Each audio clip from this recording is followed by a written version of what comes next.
Historia de la educación en Guatemala. La educación en Guatemala ha estado marcada por acontecimientos políticos y culturales de las diferentes épocas, y durante algunos periodos de la historia del país se logró avanzar en educación. Sin embargo, la mayoría del tiempo se ha frenado el desarrollo de la misma y hasta ha ido en retroceso. Esto nos hace reflexionar y preguntarnos, en la actualidad, ¿cuál es la situación de la educación en Guatemala? Pero antes de buscar una respuesta, es necesario conocer cómo se ha desarrollado la educación en el país desde la época de los mayas hasta la actualidad. La civilización maya ocupó lo que en la actualidad abarca los estados mexicanos de Chiapas, Tabasco, Yucatán y Quintana Roo, la República de Guatemala, Belice y el occidente de Honduras.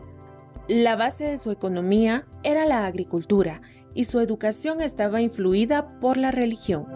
En cuanto a la educación maya, es profundo, porque uno se pregunta, ¿cómo es posible que los mayas trascendieron tanto en el conocimiento? Por ejemplo, su numeración maya, el alfabeto, a través de las ideas, a través de los jeroglíficos. ¿Cómo es posible que trascendieron? ¿Y de qué manera trascendieron? Y no solo eso, sino que avanzaron en la antropología, avanzaron en la astrología también y en otros campos. Entonces sí, la educación definitivamente fue fundamental para la población maya.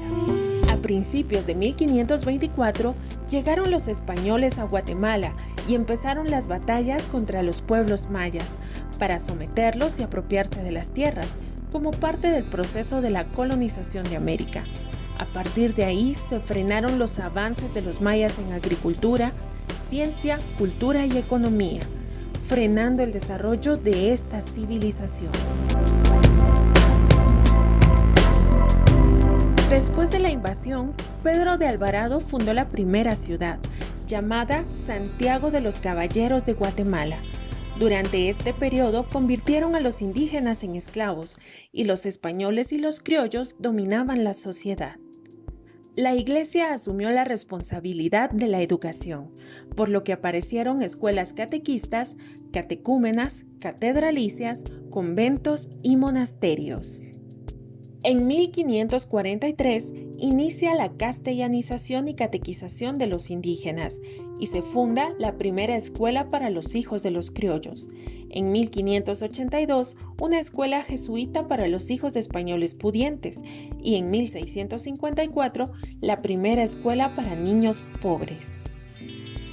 En este periodo sucede un acontecimiento importante que le dará un nuevo rumbo a la educación, debido a que el 31 de enero de 1676, por gestión del obispo Francisco Marroquín, se funda la Universidad de San Carlos de Borromeo, en la actualidad Universidad de San Carlos de Guatemala, y se imparten cátedras de teología, escolástica, medicina y lenguas.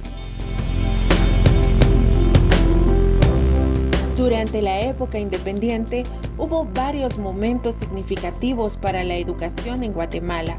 El primero se dio en 1823, cuando se sentaron las bases constitucionales de la educación y se le asignó al Poder Legislativo la facultad de dirigir la educación. Y luego, en 1824, en la Constitución de la República Federal de Centroamérica, se estableció que el Congreso tenía que dirigir la educación. El segundo momento importante sucedió cuando el doctor Mariano Gálvez fungió como jefe de Estado, porque se formularon las bases para la instrucción pública y se organizó al Ejecutivo para estructurar la enseñanza en el país. En 1834, él hace un cambio bastante importante en la educación en Guatemala. Crea la Academia de Ciencias y lo deja para que pueda dirigir la situación de la educación. Vamos a trasladarnos en ese tiempo y pues su preocupación no era solo la educación superior, sino estábamos desde la primaria, ¿verdad? Con la situación que si nos trasladamos a esa época vamos a ver a muchas personas, ¿sí? La mayor parte de Guatemala analfabetas, una situación donde los idiomas causaban mucho problema de los indígenas. Entonces, ¿qué hace él? Pues él empieza a hacer este tipo de cambios, divide la enseñanza para que se pueda tener más control. Uno de estos cambios que hace es que introduce un sistema que ya tenía su tiempo en querer fijarse en Guatemala, que es el método lancasteriano, donde los alumnos que más supieran pudieran dirigir a sus compañeros. Todo esto necesita cambios, ¿verdad? Y por eso es que él hace ese cambio.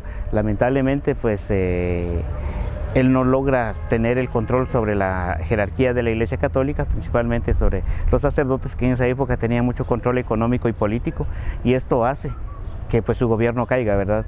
¿Por qué razón? Pues todo esto fue movido desde esta situación religiosa, y pues se considera, hablando de historia, que la primera gran reforma educativa que se quiere dar en Guatemala es en el gobierno de Mariano Gálvez.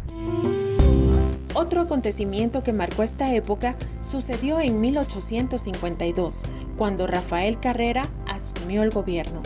Durante su mandato, la responsabilidad educativa regresó al clero y se promulgó la Ley Pavón. La Ley Pavón, creada por Francisco Pavón, pues tenía sus bondades como toda ley dentro de...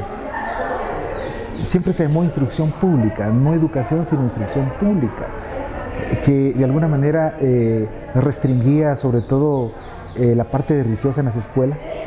O sea, se corrió un grave riesgo de que la parte espiritual, que es fundamental dentro de la educación, dejara de formarse en los niños. Siempre ha habido un descuido de parte, siempre hay dinero para quienes gobiernan, pero no hay dinero para los que son gobernados. Y entonces, en situaciones económicas, las áreas rurales siempre han sido totalmente descuidadas. La centralización de la educación, sobre todo en la ciudad capital, ha sido uno de los grandes problemas. Creemos que Guatemala solamente es la capital, y Guatemala es todo un territorio. Entonces, esta ley vino a restringir, en este cierto sentido, más que todo aspectos como secuelas de los problemas que habían anteriormente en los gobiernos anteriores, ¿verdad? Pero, sobre todo, el mayor riesgo era la religiosidad de esa época. En este periodo, la universidad regresó a la estructura impuesta durante la colonia y se disolvieron los cambios realizados por Gálvez. La educación primaria se convirtió en confesional, dogmática y rutinaria, y la doctrina católica se estableció como única práctica religiosa en las escuelas. Este periodo finalizó con la muerte de Carrera, después de estar 21 años en el poder. Su sucesor fue Vicente Serna, pero no terminó su periodo presidencial porque fue derrocado por las fuerzas liberales encabezadas por Justo Rufino Barrios y Miguel García Granados. En 1871, Guatemala atravesó un cambio político y social de suma importancia, debido a que pasó de un régimen conservador a uno liberal, el que fue presidido por Miguel García Granados, quien estuvo en el poder durante unos 18 meses. Luego presentó su renuncia y convocó a elecciones generales, en las que resultó electo Justo Rufino Barrios. El general Barrios continuó con la política iniciada por García Granados, emprendiendo varias reformas que abarcaron a la iglesia, la economía y la educación. Esta reforma liberal viene a cambiar el famoso concordato que se tuvo con la Iglesia Católica. Entonces, la situación de la educación escolástica que se tenía, pues definitivamente no se podía seguir. Estábamos hablando de 1871, que inicia el periodo liberal. Todos los países estaban en la situación de la revolución industrial y había mucho deseo de acrecentar el pensamiento científico. Entonces, esas instituciones que se crearon a nivel educativo en esa época, en el contexto de ese gobierno, fueron muy útiles. Y pues lo que existe ahora como la situación de la educación en Guatemala tiene su base en esa época. En este periodo, la universidad fue sustituida por escuelas facultativas, con programas modernos y profesores competentes. Se declara que la educación será gratuita, obligatoria y laica. ¿Qué aportes nos dejan? Pues una situación, la educación es para todos, ¿sí? Una educación obligatoria, una educación laica, porque pues se le resta el poder a la jerarquía de la Iglesia Católica. Y con esto pues vamos a encontrar una gran cantidad de escuelas que va a estar fundando, ¿verdad? Controlando todos los ámbitos de la vida cultural de Guatemala, la vida social, ¿verdad? Vamos a tener escuela para indígenas, escuela de agricultura, conservatorio de música, vamos a tener las escuelas normales. Va a tomar en todos los ámbitos de la cultura guatemalteca para tener así pues afianzada la situación de que la población no pueda hacer lo que pasó con Mariano Gálvez, ¿verdad? Que se vuelvan a reorganizar, digamos, en base a pensamientos religiosos. Él evita todo esto, al mismo tiempo pues expulsa a los ideólogos de ese tipo de información que fueron los jerarcas de la Iglesia Católica. Con la llegada del siglo XX aparece en la escena política el primer dictador, el quetzalteco Manuel Estrada Cabrera, quien estuvo en el poder 22 años. Los primeros años de la administración de Estrada Cabrera fueron favorables para la educación. Se reabrieron los centros educativos que el gobierno de José María Reina Barrios había cerrado temporalmente y se fusionaron los centros destinados a formar maestros en la capital. Una innovación de la administración de Estrada Cabrera fue la creación de escuelas prácticas, una clase de escuelas prevocacionales en las que se impartía la enseñanza y se preparaba a los educandos para el desempeño de algunos oficios. En esa época siempre ha sido un descuido el área rural y en este caso se crean escuelas de oficios tanto para hombres como para mujeres, ¿ya? Que posiblemente vayan a ser de esa época hasta hoy quienes hayan sido los mejores artesanos, mejores carpinteros, personas con una alta calidad en la formación propiamente ocupacional. Pues hoy en día simplemente la escuela pierde todo eso, porque creemos que la educación solamente entra por la mente, pero también la educación entra por las manos. Aprender con las manos es fantástico. Creemos educar por un lado la mente, por un lado el corazón y por otro el cuerpo. Entonces la educación debe ser un proceso integral. Estrada Cabrera creó las Minervalias, unas fiestas en honor a la diosa Minerva, con el objetivo de estimular a los estudiantes sobresalientes. Con el tiempo, hasta se construyeron templos a Minerva en toda Guatemala, especialmente para esta actividad. En la actualidad, ya solo existen templos en Quetzaltenango, Jalapa, Huehuetenango, Chiquimula y Baja Verapaz. Tristemente, el trasfondo de estas fiestas minervalias, de acuerdo con varios críticos de la época, es que se utilizaban para hacerle propaganda al gobierno y adular a Estrada Cabrera, con toda clase de odas, poemas y textos literarios, y que las escuelas de la época tenían mala calidad. Al finalizar el gobierno de Estrada Cabrera, el analfabetismo alcanzaba al 93% de la población. La educación en Guatemala empezó a avanzar durante el gobierno del general José María Orellana, quien gobernó al país de 1921 a 1926. Él realizó concursos para encontrar a los maestros más destacados y enviarlos a estudiar al extranjero, para que se convirtieran en pedagogos profesionales y que a su regreso se encargaran de formar a los nuevos maestros. Durante el gobierno de Orellana, un grupo de universitarios, entre ellos Miguel Ángel Asturias, fundaron la Universidad Popular, que buscaba instruir a los sectores populares enseñándoles a leer y a escribir, además de normas de higiene y moral. Y la Universidad Popular se va a centrar especialmente en la alfabetización y en poder fomentar programas con principios y con un carácter científico. Luego de la muerte de Orellana, el general Lázaro Chacón fue designado presidente.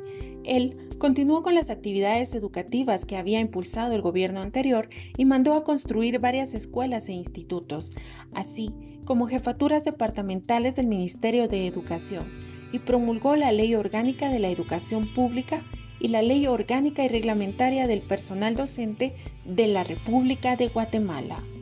Al inicio de la década de los años 30, el general Jorge Ubico llegó al poder y durante los 13 años de su gobierno, la educación sufrió algunas modificaciones, como la militarización de los centros de enseñanza secundaria y una semimilitarización en los de educación primaria.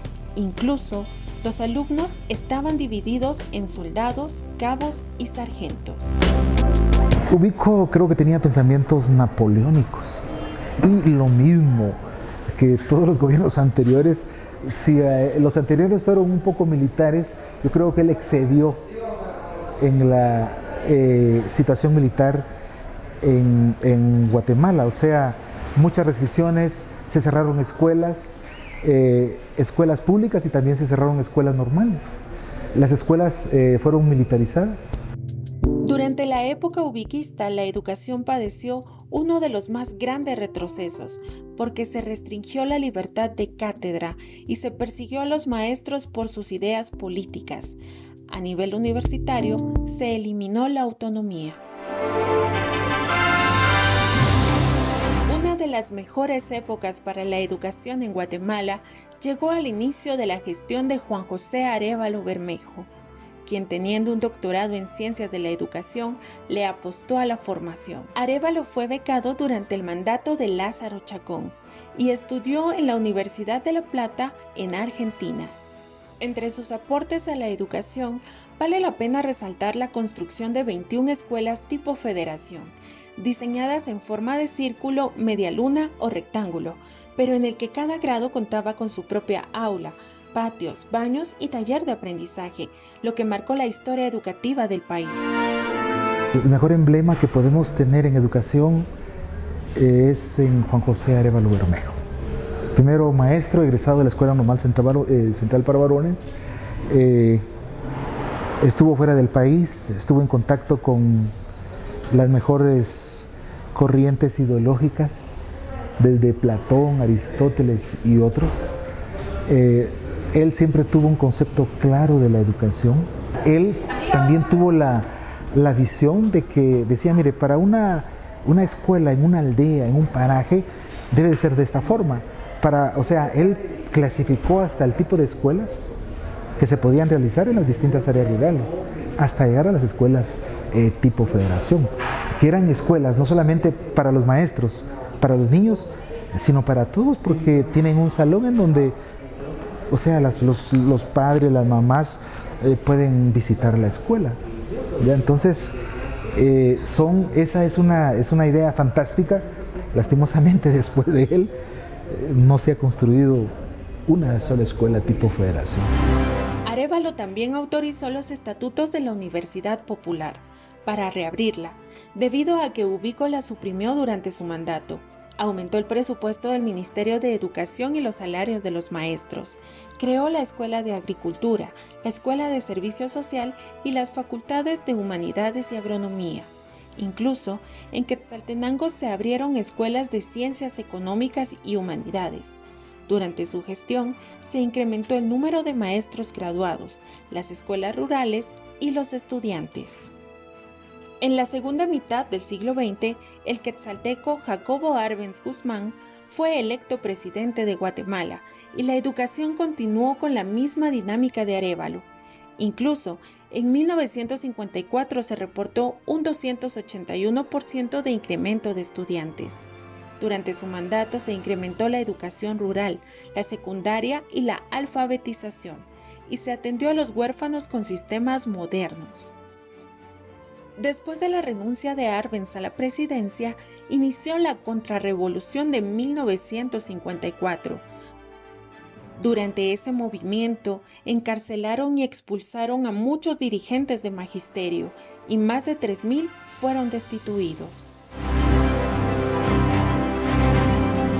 Con la llegada de Carlos Castillo Armas al poder, se cerraron y suspendieron varios centros educativos y la educación parvularia y la popular quedaron detenidas. Se exoneró de impuestos a las entidades privadas que impartieron educación gratuita, como compensación por sus servicios, y se abrió la oportunidad de crear universidades privadas, avaladas por la Universidad de San Carlos. Cuando Enrique Peralta Azurdia asumió la presidencia, también se exoneró a las universidades privadas de impuestos, contribuciones y arbitrios, con la emisión de la Ley del Impuesto sobre la Renta. En la década de los 80, el desarrollo educativo fue lento y la cobertura del sistema en los niveles de preprimaria, primaria y media fue insuficiente y no correspondía a las necesidades reales de la población.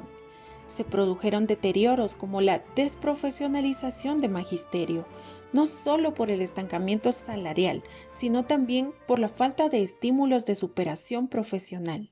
Entre las medidas positivas de esa época, se puede mencionar el Plan Nacional de Alfabetización, una iniciativa que fue declarada de urgencia nacional en la Constitución de la República de 1985.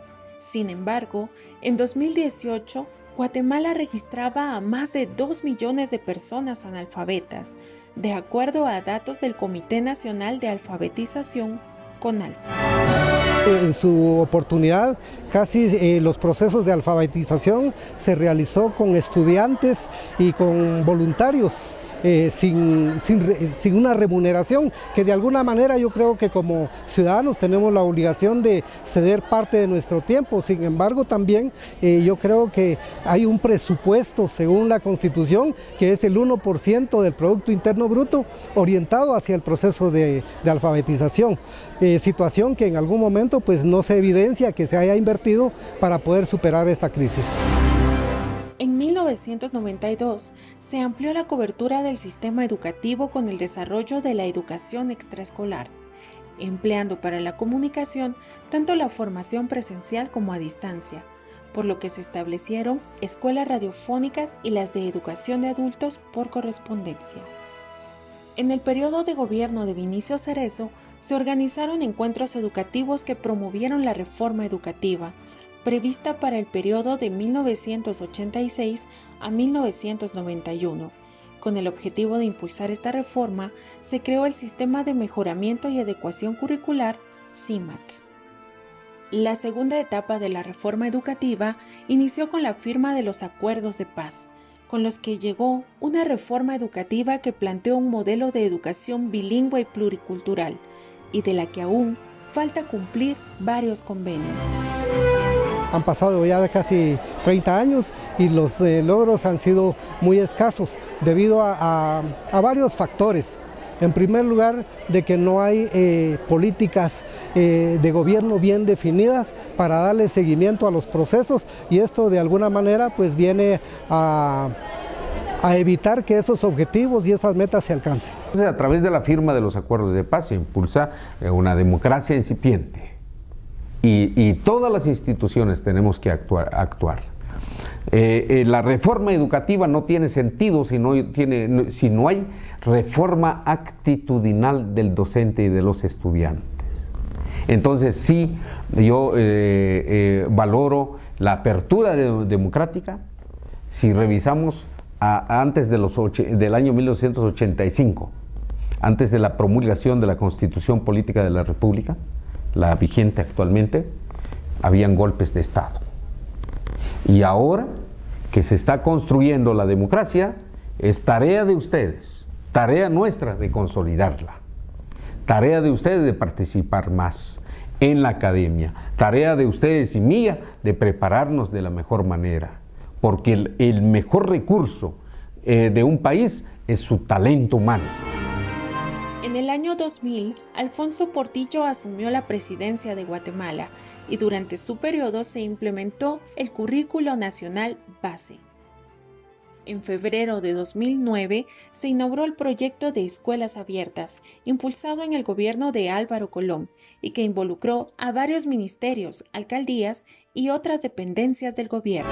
Estas escuelas funcionaron, casi puedo atreverme a decir, de que en las áreas urbanas, específicamente con el propósito de rescatar a los niños, adolescentes y jóvenes de los grupos juveniles organizados en la delincuencia.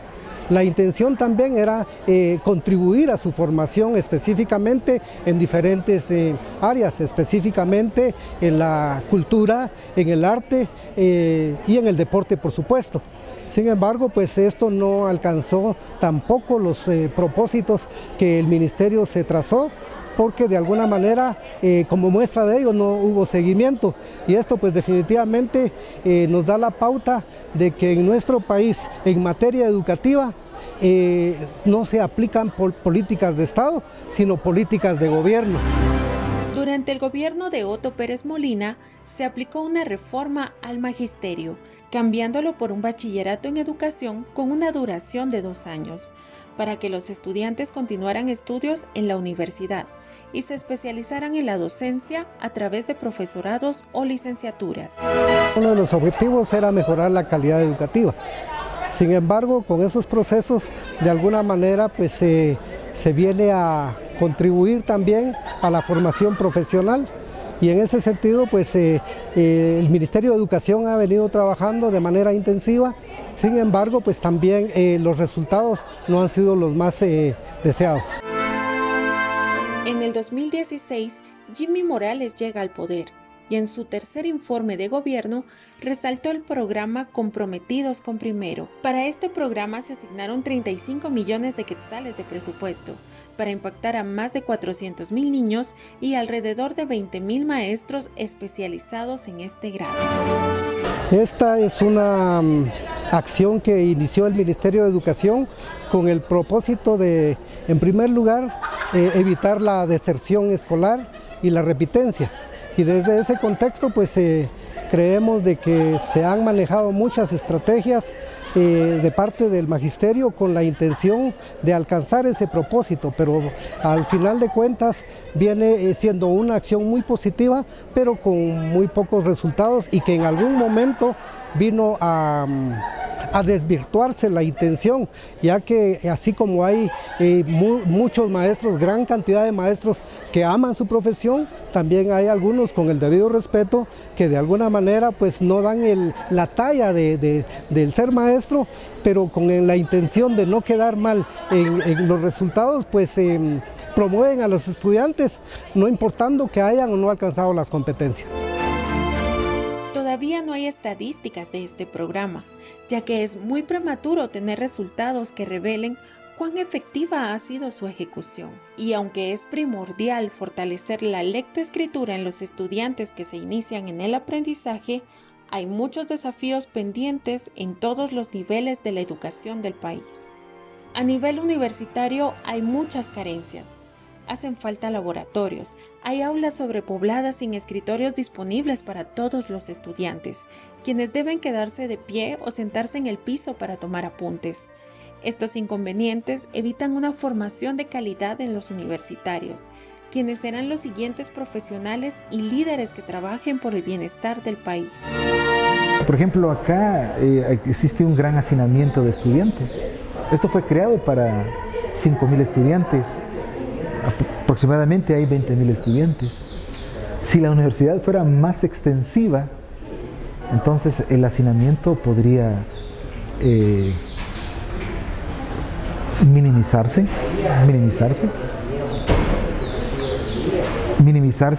y así como la educación primaria, secundaria, diversificada ha llegado a todas partes, la universidad tiene la obligación de llegar a todas partes.